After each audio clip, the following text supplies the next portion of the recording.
Good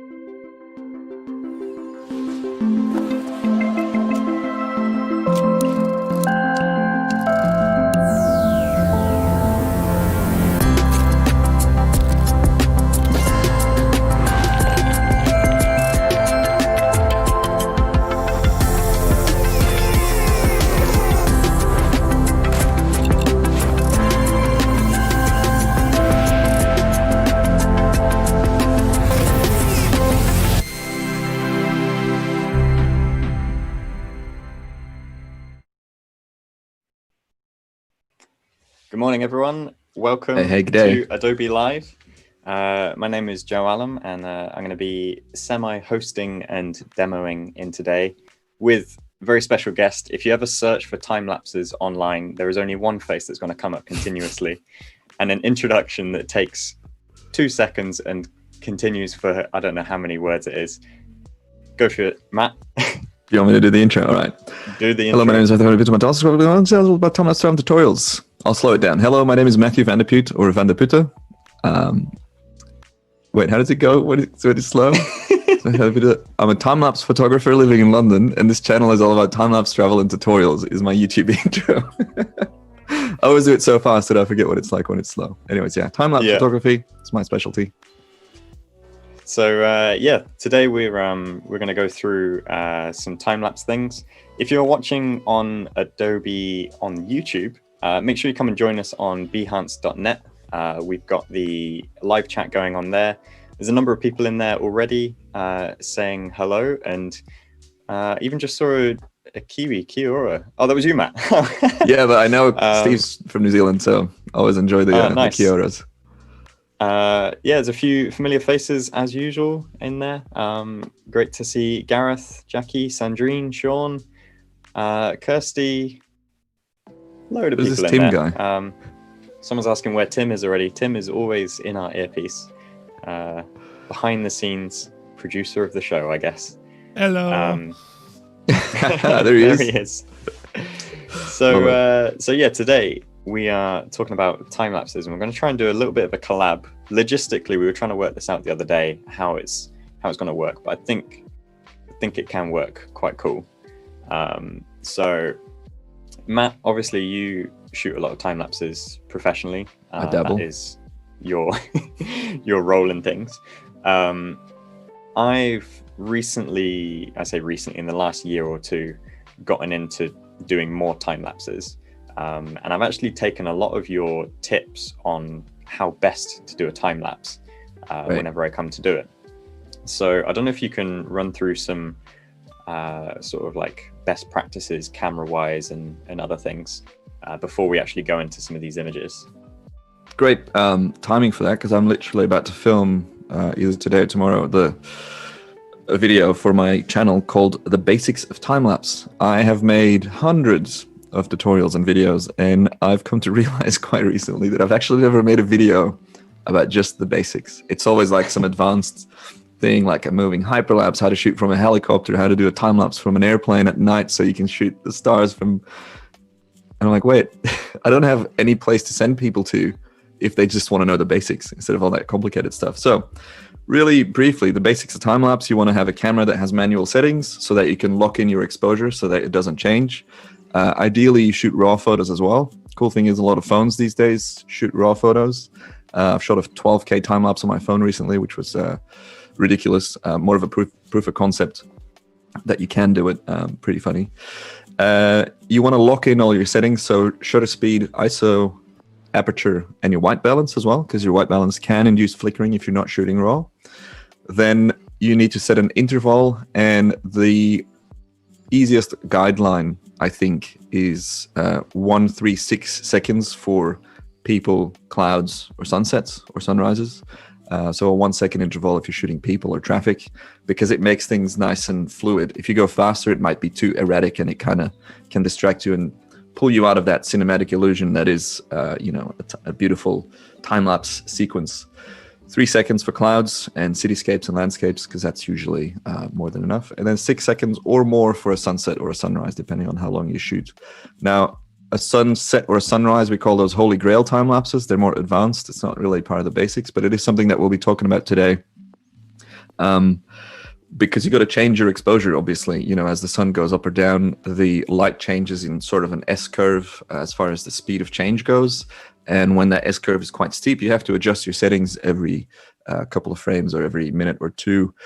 You can do that manually, which I think is how you shot the sequence that we're editing today. Yeah, so this was actually shot about 2 weeks after your talk at VidCon in 2019. And it shows how much I remember that, because I forgot about the 136. I just remembered the 6. So that's fine. It's good that 6 is the one for sunset. So this was, it was shot with a 6-second interval. This was using the Panasonic GH5S. So it's got the inbuilt intervalometer that works really well. And I was manually adjusting the shutter speed and sometimes the ISO. I was adjusting the shutter speed more frequently. I guess, it was probably every 3 minutes or so. As I saw that the exposure meter was just going up a couple of notches, I would adjust the shutter speed and bring it back to 0 on the... The important thing with those adjustments is that you don't adjust more than 1/3 of a stop every time. So it's literally always just one click of your wheel or your dial or setting. You can fix bigger flickering that gets induced by that, because in your sequence, obviously, when you're adjusting settings, your exposure changes from one photo to the next. And in today's tutorial, I guess we're going to change these photos gradually so that those little exposure jumps disappear. And that's also the reason that we shoot RAW photos, because a RAW file has so much latitude in it. You can push and pull the exposure quite a bit without you noticing that it has been pushed or pulled, compared to a frame that hasn't been manipulated. So you can kind of do it with JPEGs, but they're, they don't have a lot of color information. They're only 8-bit, whereas a RAW file is usually 14-bit. So there's much more information, there's much more data for the software to work with, so that you can get a really smooth holy grail or a day to night sequence. I guess JPEGs are a great place to start if you wanted to just experiment with how it would look. It's not necessarily going to look like glossy and whatever, but just to get an understanding of movement of things, because it's going to take up less storage space on your cards, and depending on the camera that you're using. Totally. Also, the Panasonics these days have a exposure leveling mode built in, and I think some Sony cameras also have a mode when you shoot in aperture priority mode as opposed to full manual, which is what I always teach. The camera actually knows what it's doing. I always used to teach that the camera doesn't know that it's shooting a time lapse, and that's why you need to lock down your settings, because a plane might fly into your frame and then your camera changes exposure depending on how your light metering is set up, and you end up with a sequence that has all this flickering. But if your camera is intelligent and modern enough, it knows that it's shooting a time lapse, and it knows that it can't change its settings from one shot to the next. It'll change it gradually. So the Sonys, the Panasonics, Canon has a mode like that as well, but it's limited to video mode, not photo mode, which is not something I recommend, but it's still useful to have it in there for quick shots. So in some cases you can get away with JPEGs if your camera is intelligent enough to know what it's doing, and it knows that it's got to gradually adjust the settings as opposed to those big jumps. That's just reminded me another thing actually to disable on the camera. So autofocus, you want to get rid of that. So disable pretty much everything.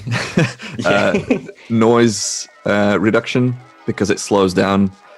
Disable your screen because it drains the battery. There's no need. You can just check your light metering little dial. Disable lens stabilization or image stabilization on the sensor, because that's designed... That's one I forgot to do. For when you're on the move and you're shooting, and then you have this internal mechanism that's a physical mechanism that's trying to stabilize your shot. But when it's on a tripod, some cameras recognize they're on a tripod, but most cameras don't. That internal mechanism is still kind of on the move, looking for motion to stabilize. So what happens then is you get a very shaky shot. And that's, I think, also a rookie error that a lot of beginner photographers make when they discover long exposure photography and nighttime, light trails and stuff. They keep that image stabilizer on because they think, I got to get this as steady as possible. But in doing that, you actually ruin the shot. And so you end up with a blurry image, and a lot of people get very frustrated by that. So disable stabilization as well. So to give some context on this sequence we've got here, so this I was testing out kind of an interesting setup. So I I personally, I'm going to open up the image actually so you see the view.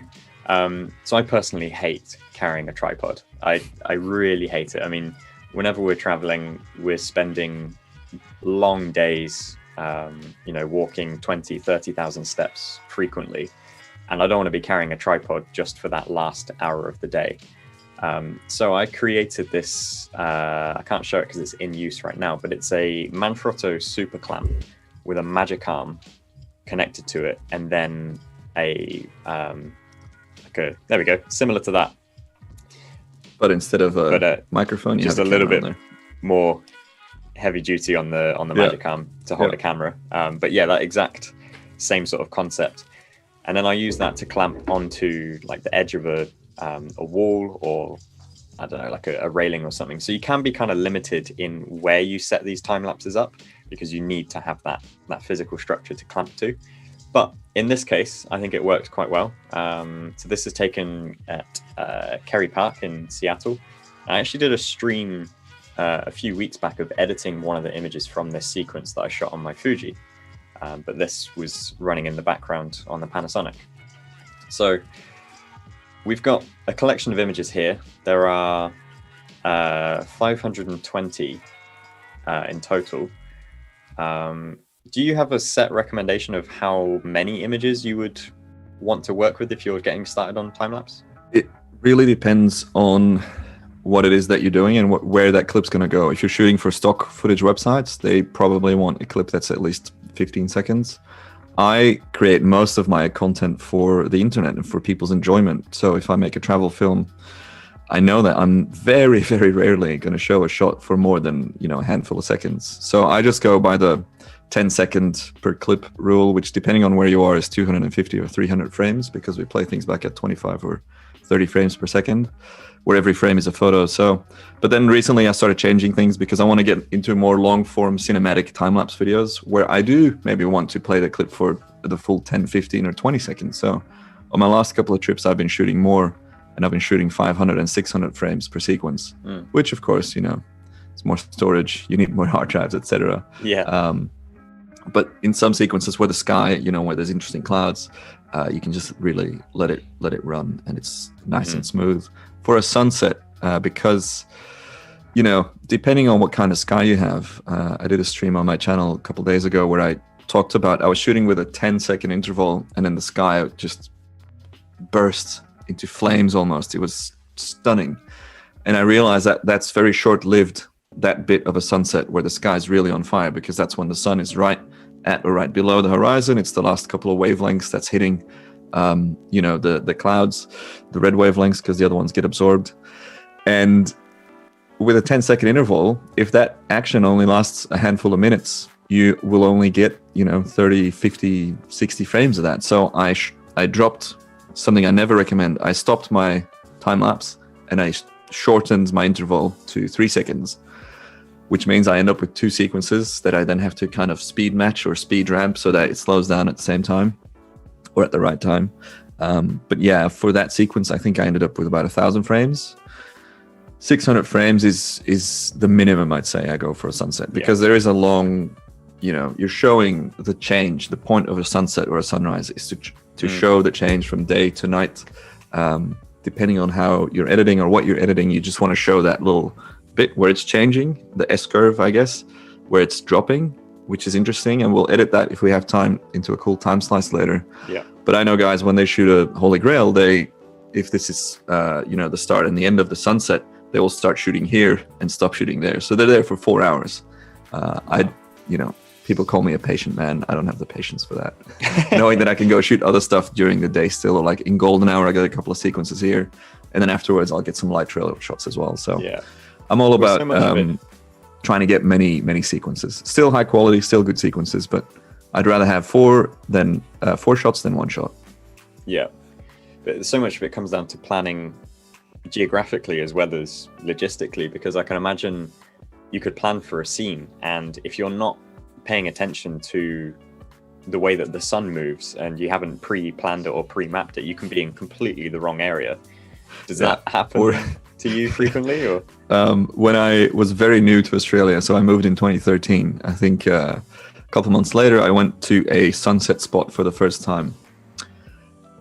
I didn't realize, well, I did know this, but I didn't know it at the time properly, that the sun moves in the other direction in the southern hemisphere because you're upside down. So if here the sun goes down from, say middle to bottom right. So I'd framed up with a 600mm shot and an X2 converter, a very, very tight shot of the Sydney Harbour Bridge from a remote viewpoint, one of those, photo pills lineups where you got to really like nail where you are. And I was like, all right, the sun's there, so it's gonna come into frame. No, it didn't, because it's moving. Oh no, man! And then I was like, oh no, I've made such a stupid mistake. I'm in the southern hemisphere. The sun moves the other way, so I had to reframe, and I kind of missed part of the sequence. But yeah, so planning is definitely important, and you can use tools like PhotoPills is an app, and I actually don't know if they're a website as well, but the Photographer's Ephemeris is a website that you can use. Stellarium, I think you can also use to line shots up, and there is planning involved. Yeah, so when I travel, I try to prep a couple of potential spots to just grab some footage. And my last couple of travels, I was there with my girlfriend, and she's thankfully a very patient person and allows me to shoot that because she knows it makes me happy, and I'll get cranky if I don't get to shoot. Is that similar to what you experienced when you travel, Joe? Yeah. So the types of time lapses that I want to plan for are ones that I know where I'm not going to get distracted by something else. So, because I'd hate to set up a time lapse and then we've also got, say, dinner plans at a particular area, and just when the sun's going to get good, that's when you're going to be, heading off. Yep. That doesn't really happen on our own trips, but if we happen to be on, say, a press trip, which is quite fast-paced, it's very hard to fit those things in. So one of the things I've been experimenting with more frequently is pre-setting a time lapse for a sunrise out of, say, a hotel window, and sort of just hoping for the best, really. And I found, again, with the Panasonics, they work really well for this. You can set everything up, and you can have a start time and an end time, and have it just start going at 5 a.m. Set an alarm, and you can sort of roll out and just check, it's on, and then go back to bed. And so I tried that on my last trip, and I had it prepped, and the battery died before that. No. So I don't know if I need to enable some battery saving mode or a power mode. But yeah, I was very disappointed to wake up to see that my battery was dead and I didn't have a single shot in there. All right, let's jump into some of these sequences. All right, so we can see in my Lightroom, I've got all these images that look very similar. Now, what you're seeing here is actually the somewhat finished piece. So all of these images, they have developed settings applied to them. And if we go through, you see that those settings apply. But if we zoom to the end, obviously the image changes, but so do our develop settings. Now, if we were to do this one by one, this is a massive headache. So Matt actually introduced me to this application called LR Time-lapse, which uses the Adobe Camera Raw API and ties in as a bit of a plugin to Lightroom as like a separate application. They have a free demo available, which is what I've been using, that you can do a maximum, I think, 400 or 500 images, something like that. But if you need to do longer sequences, you can buy a license for it. I'll just drop an affiliate link in the chat. I hope that's allowed for the software. But yeah, there's a free version, which works very well. So yeah, LR Time-lapse, it sort of automates the way that you would have your exposure. I think someone was asking in the chat about exposure smoothing. This is a way to do that for you, because no one's got the patience or the time to be doing this manually. This is, it's like old school Disney animation, isn't it? Back and forth between. Yeah, and calculating the change between frames as well, because if we can visualize the brightness curve of that sequence, it goes down and then it goes up again because you adjust your setting, and you get this zigzag pattern, and you edit both of the frames that are on that vertical little line, and I think you're about to show it in our time lapse. You adjust those two, but you got to adjust all the other frames as well. So if you go up by, or down by a third of a stop, all the other ones have to gradually go down up until they don't have to go down anymore. I'm not sure if that makes sense, but it's this smoothing. It smooths out this curve of zigzags that you've made while shooting by adjusting manually as you go. Mm-hmm. So this is where I get confused every time, and I actually said this to you the other day. Every time I come to do a time lapse, I actually go and check out one of your tutorials on your channel, because there is a lot going on to it.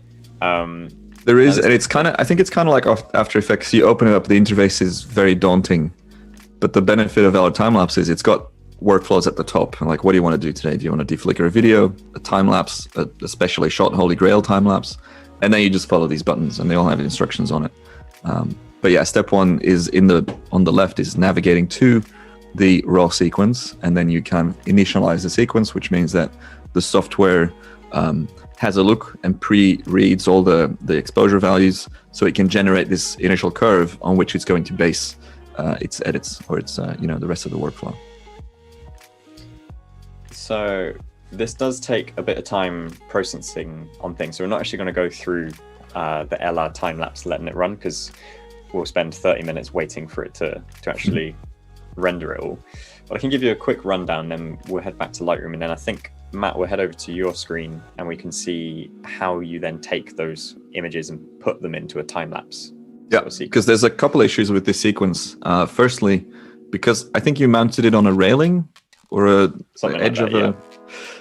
Which I rarely recommend, but sometimes it's the only option. In a lot of touristy places, you're not allowed to bring a tripod up to viewpoints, which I understand, but it's annoying when you're a professional that works in responsible ways and you're not allowed to do that. But I get it. It's a blanket ban, I guess. But yeah, so these clamps work, but then when you put them on a railing, or even when you have a tripod and you're on a roof with big tiles or big wooden planks, people come around and they lean in and they have a look and they bump into the railing, and you get a bit of jitter, you get a bit of movement in your shot, which is, after flickering, is the worst thing that you can have in a time lapse. What I mentioned earlier is the point of time lapse, from my point of view, is to show the world that we live in from a different perspective. You're kind of putting on some goggles and showing it from a different dimension, I guess. And what we live in is real life, real time, 25, 30 frames per second.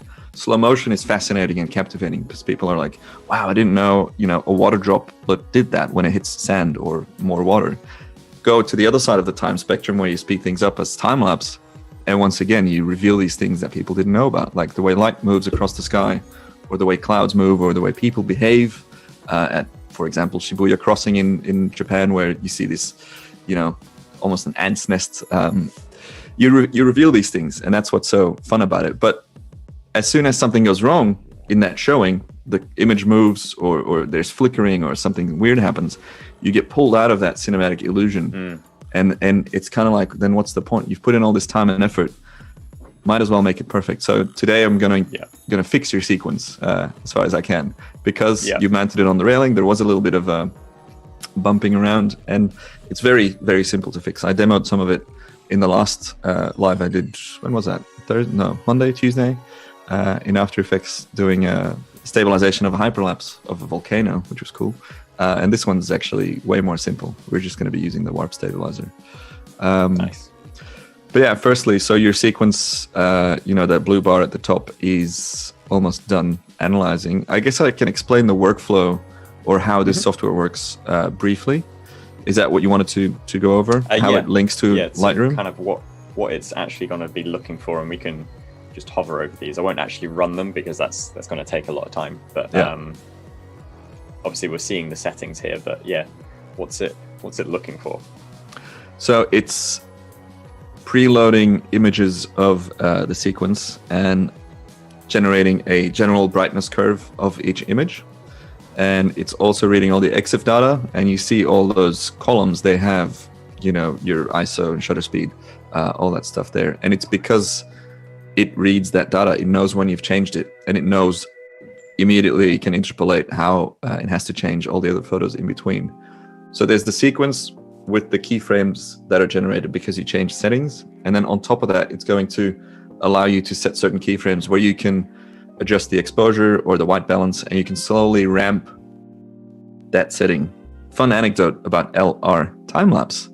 It used to be called Lightroom time-lapse, because it's always, actually I think it's called Lightroom time-lapse, I'm pretty sure. And then there was obviously a sort of a trademark issue, but because it always works hand in hand with Lightroom and, as you mentioned earlier, Adobe Camera Raw, because it uses the same develop engine, I guess, behind the scenes to edit these sequences, these images. Now it's called level and ramp time-lapse, because you're ramping settings from point A to point B in between photos, but also from the end, or from the start to the end of the sequence. Because the white balance changes, for example, if you're shooting a sunset, you know, it changes quite a bit, actually, depending on what you're shooting. So you want to be able to go from a daylight to fluorescent white balance, for example, if you're shooting a city shot. Yeah. And there you can see the generation of this brightness curve, the blue one. The blue one, yeah. Has a little zigzag. I mean, yeah, there's a heap of curves, and I'm actually not 100% sure about all the names, but you can see it quite clearly. Here, that's where I've adjusted the camera, right? Yeah, that's where you adjusted the setting. And people ask me, like, what do we adjust first? Well, I always go for the shutter speed first, because if you start ramping your ISO, you're going to get more noise in your shot. And then people are like, but won't you change the look of the shot? Yeah, you will. But like looking at the frame that we have here, there's not that much motion in that scene. And even if you were to go from a 1/10 of a second to a full second exposure with clouds, you won't really notice it that much, because they don't really move that fast. So that motion blur that you introduce gradually, it's barely noticeable, unless you're shooting, for example, on a highway and you ramp your exposure up and up and up. Then you will gradually see the car trails get longer, which is an effect that I quite like. You can also shoot with an ND filter beforehand, but then you're going to have to end up with high ISO values and higher shutter speeds when the night falls, because of, you know, that ND filter in front of your glass. Anyways, back to LR time-lapse, level and ramp time-lapse. They just had a big update, by the way, 5.5, which introduces new color management, which is pretty good. Oh, nice. So initially, I mean, look, it's all plug and play now. You pretty much just click those buttons and it does almost everything for you. So it analyzes the sequence, it kind of initializes it. Then I should open mine up here as well, because I can't read what's on your screen. Oh, sorry. That's all right. It's the resolution of the second monitor I'm on. Then what's that second button? What does that say? So we got Holy Grail Wizard. Yeah, so the wizard is the automation bit, right? Yeah, the wizard is it wasn't always around. We used to have to do manual adjustments. I've been using this software for a very, very long time. I want to say six plus years, I think. But yeah, the wizard now just kind of does almost everything for you. It recognizes where you've changed the settings. It puts a keyframe there, puts a keyframe on the second frame. It will also allow you to put, I think with the next button, the other keyframes on top of that, for where you want to ramp your white balance. But is it fully initialized, or is it still generating? Yeah, I think so. So if we did so if you hit keyframes wizard. So this is a sequence that I've already done. So again, rather than going through, so we see that these keyframes are marked in blue, right? Yeah. So what the blue keyframes are the overall ones on top of all the other ones. The orange ones are where you've changed your settings. So you can look into the EXIF data in the columns to see that you've changed either your shutter speed or your ISO. Yeah. So then what would happen is we essentially mark these as keyframes. And when we go into Lightroom in our library, it gives these little ratings. So we can immediately see that this is a keyframe. And then the idea being that once LR time-lapse has recognized which frames are significantly different enough to cause an edit change, or, you know, here's a good point if you want to add some sort of stylistic value, marks your keyframes, and then these are the ones that you edit. So even though I've got 520 images here and all of them have developed settings, I've actually only edited, I think, 5 of them. And then what will happen is you write the edits with the metadata, save the metadata to the file, which is the XMP file. Correct me if I'm wrong on any of this, Matt. This is all working, I think. Mm-hmm. And then when you head back to LR time-lapse, this is when we would reload and it will automate the difference between your developed settings between the images. So it uses those keyframes as sort of key points of change, and then it goes and smooths out your exposure and then saves those back to Lightroom, which when we open up Lightroom again, it will apply all of these adjustments when you do read metadata from file. So then it reads it back from the raw file and applies it into your library. And now we have a point where we can export these as JPEGs. And then that's where we head over to yours. Is that right?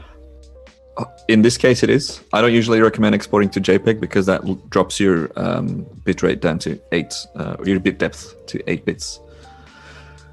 Because it's JPEG, and that's what they're limited at. Right. There's newer formats. How do you say it? HEIF? HEIF? HEIF files, yeah. They're 10-bit, but RAW files are still 14-bit. I think DNGs as well. So some people transform their RAWs to DNG. My workflow is shoot RAWs, develop the RAWs, export it to a video file with a good codec, such as Apple ProRes, or I think DNX HD is also a good codec for editing, which has recently been implemented in LR Time-lapse as well. So what I do once you've edited the whole raw sequence and you've saved all those settings, then you literally just import that sequence into After Effects, and you will be able to just export that using the settings that you've just applied using Lightroom and LR Time-lapse. So LR Time-lapse has interpolated all the values of all the edits, of all the gradients and everything that you've added, and then that gets read upon the export of After Effects from RAW to a video file. Now, because working with RAWs is slow and they're very large in file size, and we've had issues all weekend trying to transfer these to each other, I shall demo how to export, which is very, very simple, with just the JPEGs. So these JPEGs were generated from, let me share my screen real quick. These JPEGs were generated from Joe's raw sequence, and then he sent me the exported ones. So firstly, am I sharing the right screen? Yep, looks like it. Okay. This is all very confusing now because I've got my self viewer, then okay, yeah, okay. I get it now. Let me move this out of the way. Whoops. So Joe sent me this sequence, which to begin with has for some reason a double starting frame, which is why I copied it and deleted it, but also quite a confusing naming scheme. So the first thing I did is I copied it and then I renamed it using Lightroom. And the way you do that is you just select all these photos and then you go to file name, hit that, and then you can create a custom setting. And I usually just have 4 digits because some sequences are longer than 1,000 frames. So custom text and then sequence number 4 digits. So I could rename that Seattle. Recommended to have a numbering sequence towards the end rather than the beginning of the file. Is that definitely? Because the way After Effects will read the sequence as a video sequence, as every frame is a video frame, it'll look at the ending numbers. So now you see how quickly this is going to go. Click, and it's renamed all these files, not just in Lightroom, but if I go into the Finder or Explorer, you will see that they have all been renamed. Now I've already done that last night, and I just used Seattle, 0 to 520. Then the reason we use After Effects, by the way, is because you can batch edit or batch render sequences. So you just edit as much as you want, and then you prepare them, and overnight you hit render, and that's that. You can do this in Premiere Pro as well, which for a lot of people it's more, it's easier to get into because it's more familiar. But I really do recommend After Effects because of how versatile it is and how much you can do in it. And it should be quite easy to get into once you know what all these panels do. I made a 40-minute video a couple of weeks back that you can find on my channel, which is all about After Effects for time-lapse photographers. It explains everything you need to know in this window, I guess. Anyway, so let's start by importing that sequence. And let's go with... That's one of the difficulties with time lapses. There's so much technical aspect to a lot of things happening. Like there's a science to all of it, and so many different features and functions and settings. There's a lot to remember, and then you come to editing, and then there's a lot to remember on that side of things. So it's very hard to talk within, in our case, an hour today. I mean, you just mentioned you got a video on one specific thing that's 40 minutes. Yep. Yeah, but it's so valuable, and I'm totally self-taught, and I shouldn't have done that because it took me ages to figure out faster workflows in After Effects, and I'm still discovering new things. I've got another video where I mapped some custom commands on my mouse with all these extra buttons, the MX3, and that sped up my workflow for the first time in years. Anyways, let's have a look. So because now this is sequential, in the import window of After Effects, it recognizes that it's a sequence. If this was a raw sequence, it would say, and I don't know why this is in French, importer, importer, JPEG sequence or raw sequence. And then you can create a composition at the same time. You don't have to create that comp at the same time. You can also just import them.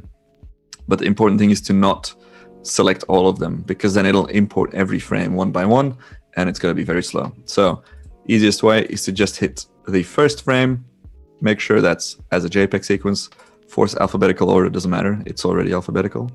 Import that, and boom, now here you have a sequence that is looked at as footage. And I've imported that at 25 frames per second because that's in my presets or in my preferences in the import menu. You can customize or specify how many frames per second. So if you're in a different country, like a NTSC country, you can change that to 30. Then create new comp from selection by right-clicking on that footage. And here we have our sequence. Now, easy as that. Scrolling through it, you see a little bit of jumping around. There's two ways you can stabilize this. There's probably more ways. That's the beauty of After Effects. It's like the better you get at it, the more creative you can get with your solutions. The simplest way for most people, which would be to go to the tracker window, and with this this layer selected, hit Warp Stabilizer, and then hit No Motion. Because here you look, Warp Stabilizer is the effect that we've added. Stabilization, what's the result that you want? We want no motion at all. Whereas if you're shooting a hyperlapse, which is a very long moving time lapse, you might want a smooth motion. But in this case, we want absolutely no motion. We want it to be totally locked off. And as you can see, this is going to take a while. So luckily I have prepped that already. And that resulted in, let me just pre-render that, in a totally locked off solid sequence. There's no more jumping around. Nice. So the warp stabilizer also exists in Premiere, and I think when I first did this, I did use warp stabilizer in Premiere, but it was nowhere near as stable as you've managed to get it here. Okay. Do you know if there's difference between the two? I need to look into that more because my workflow barely features Premiere. When I'm editing time lapses, it's all Lightroom Classic, LR time lapse, and After Effects. That's my little world. Right. And then afterwards, you can go into Premiere to edit. But all the warp stabilizing and the editing of effects happens in After Effects. So I never open up the warp stabilizer in Premiere. But I should make a video about it. Thanks for the reminder. So yeah, no motion now on the sequence, which is good. But in some frames, I think I noticed that there's a slight amount of flickering in the sky, which could be induced by a number of things. Yeah, there's a small, I don't know if you noticed that, there's just like a small push in here at the bottom. And for that, I use, there's many ways you can solve this. You can solve this in LR Time-lapse, which is one of the other very powerful features it has, besides the batch editing and the Holy Grail editing, is deflickering, where it recognizes, flickering in your shot. Now, I often use a plugin by Digital Anarchy. They make plugins for After Effects and other programs called Flicker Free, and literally I just drag that on there, which I have also already done and prepped here. And this sequence now, just by dragging that on, didn't even have to customize any of the parameters, is now very much free of flickering. There is. Do you know if that's like a frame blend aspect? that it's doing? It does it in a localized way, and it's got many presets. But yeah, I think it's a combination of frame blending and also using local bits of the image to blend in, because you can get some really crazy artifacts if you do it in the wrong order. For example, if you do the deflickering first and then the stabilizing, I've gotten some really funky stuff to come out of there, which looks cool. You know, can be fun in a glitchy way. Happy accidents. Yeah. But somewhere near the end here, because the free version of Valor Time-lapse, which I think is what you used for the initial edit of the sequence, it, as you just noticed, changes quite drastically. Actually, in the original sequence, it changed way more drastically. Yeah, there was definitely a significant jump about 2/3 of the way through. And that happens from 1 frame. 2 frames. So yeah, white balance changes and exposure changes and everything. Now what you can see that this plugin's done here is it's smoothed that out. Oh yeah. Not good enough. We're not there yet. But it's done something. Now, how could you fix that to get rid of that jump? Luckily, there's no clouds in this shot, and we might actually induce some artifacts here. But what I would do is, using Shift Command D, split that layer, then hit T, and keyframe your opacity for like, I don't know, 40 frames. Set the first keyframe to 0 opacity so that it slowly comes in, and then you just drag that over the other one. And let's quickly preview that. And yeah, you know, it's something. It's not good enough because the change over the entire sequence was much slower than that change. But that is a way that you can fix a big flicker jump. Like, that's actually quite fine for a first try. You know, if we go longer. Just got sorry, I got a couple of questions in the chat asking. So I think probably more for me on the Premiere aspect, if there's a crop involved in the warp stabilizer, which I believe there can be if it's a lot of stabilization, but for the most part, I think it actually does more to sort of stretch the image to reduce that crop. Do you know if After Effects? It's got a couple of things it does. Subspace warping is where it will, kind of move the whole image around, which is an artifact you often see in hyperlapses. But then the borders, as you can see here, it can do synthesize edges based on previous and following frames. So say you really, do a big move in one frame, and there's, you can't, you don't have any information. It can synthesize that, just like the content-aware fill in Photoshop. I think it uses the same kind of algorithms to fill that empty space, which is I guess when fantastic. It's in video, because it's moving so fast, even probably a significant portion, if it's only for a few frames, you're really not going to notice. Yeah, exactly. You can get away with a lot. I've done a lot of like dodgy fixes on footage where I messed up somehow. And I would consider this kind of a dodgy fix almost. So if we now look at this shot that used to have flickering from your exposure changes and movement, and more flickering from a an edit that went the wrong way, to now I would call this an almost perfect little day to night sequence. You could extend that change at the end, but so that's that. Now that's super cool. It's I've got one more demo because I've got some time when I publish this video. Yeah, man, always happy to help. I recently helped him out as well for a big he made a big video for a big tech brand, and it's like, dude, I messed up the shooting of this time lapse. Can you help me? And I think it might be a series I want to do on YouTube, because I really enjoy just messing around and trying to see if I can fix things, and it's helpful for me because it upskills me. You can get away with more. Do you find you need like a particularly beefy computer to do this, or is it a case of you can work on definitely any helps. spec? Okay. No, it definitely helps, because I'm previewing on quarter resolution, and I'm on a small screen. I mean, small. I'm on a 16-inch monitor on my laptop. Having a bigger screen so you can see more of the detail, so you can see, sometimes there's little artifacts that pop up, like some flickering of sorts or whatever. A beefy computer definitely works.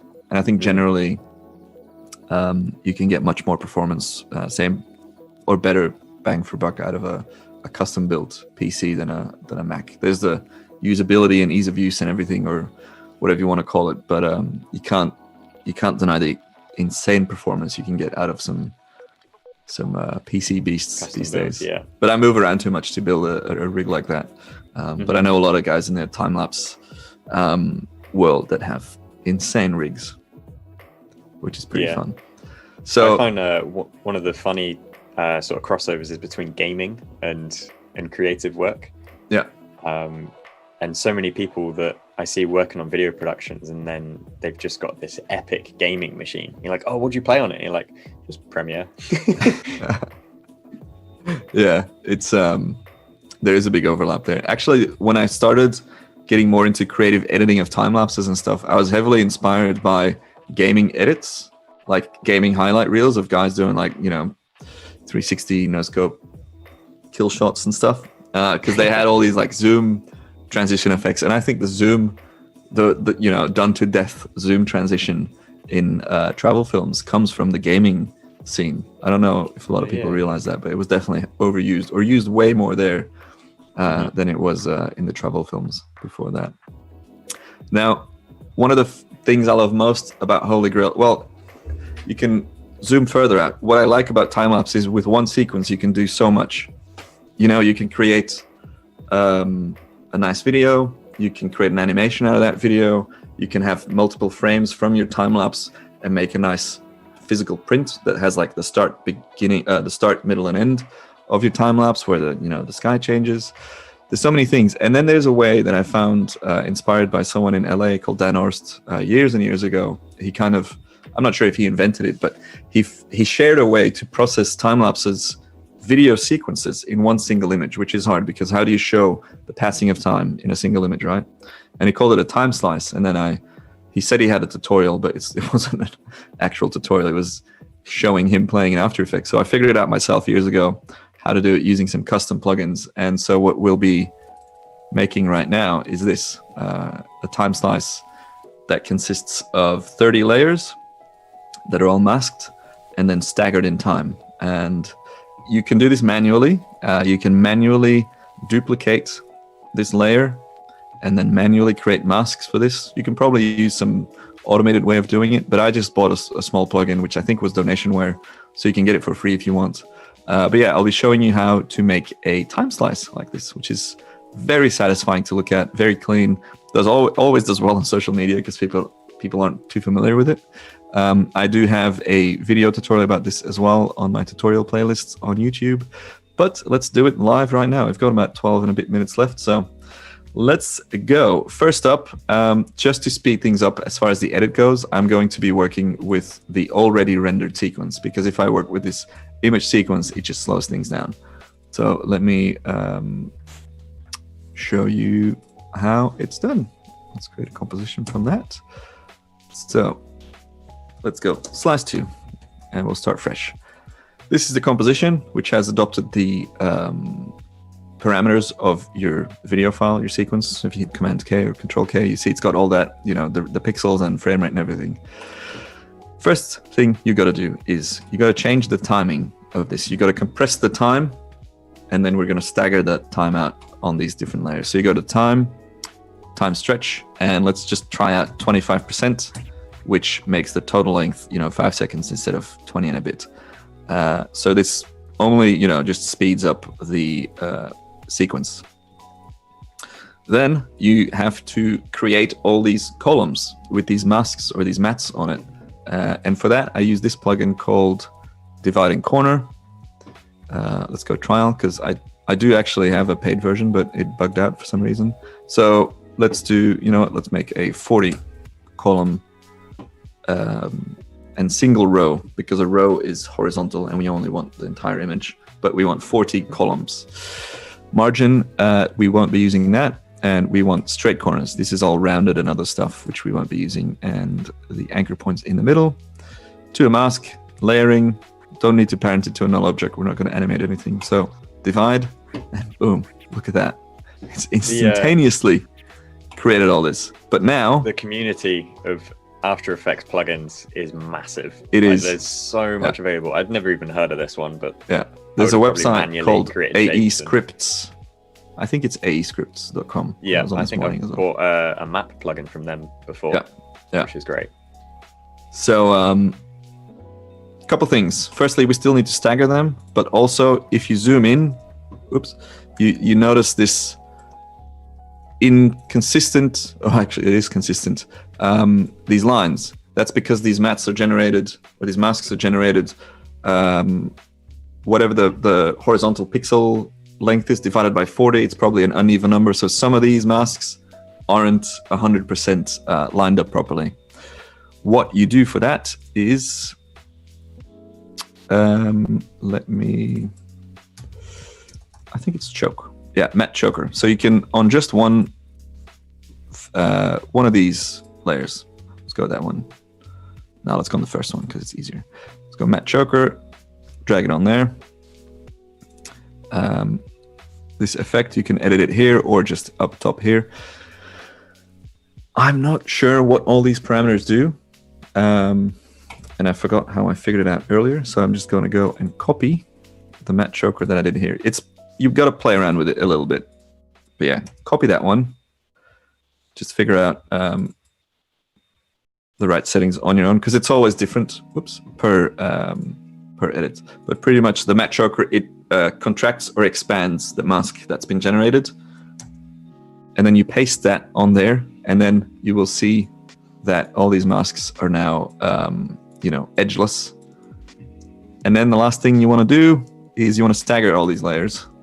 So you select all of them, and then you use a Shift Layers plugin. Select stagger, amount to stagger, I don't know, 3 frames. Let's see what happens. And then you see that it's moved these layers in time, one by one. And then you go somewhere to the end. There's got to be an overlap between the end bit and the last bit. And now it's generating a preview. Boom. Wow. That's so cool.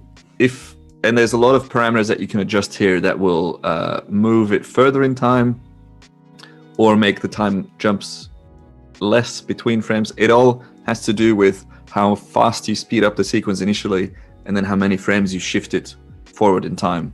But say like I don't like 3 frames, it's a bit much. Also, I really don't have a lot of space to move because I'm at the end and at the start of these last couple of frames, right? So I'm going to get Command Z or Command Z and go Shift Layers again. And I'm going to go 2 frames now.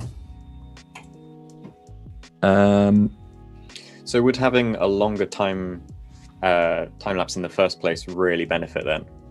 Yeah, but the thing you got to think about is you can, if your sequence is longer and then you speed it up more, you still won't have a lot of space in between your first and your last frame here. What we have now though is if I move, so would we need a frame rate of, rather than using the 6-second rule, maybe shooting same duration of light to dark, but yeah, okay. So I'm just going to the start because otherwise, these layers start to disappear, as you can see there. So I'm going to hit B and N as in and out points or work area for this. And if I now hit Control 0, it's animating these layers. And you can make really fun boomerangs out of this as well. But the point of this demo was to make, this is very intense on the computer because it's obviously rendering all these files. And here you see that time where we didn't have a smooth, smooth curve in brightness is very visible here because from one frame to the next, you have this harsh jump. But without that, it would be very nice and smooth. You can create a really cool GIF out of that as a boomerang. But what I would like to do now is just hit VN, and then you go Control Command M to render. And as an output, you can choose a TIFF file. And if you generate this from your raw sequence and you export that one frame to a TIFF, you pretty much have a raw file to work with. So you can really edit that a high resolution one. So now we go into renders and let's render it out there, just the one frame.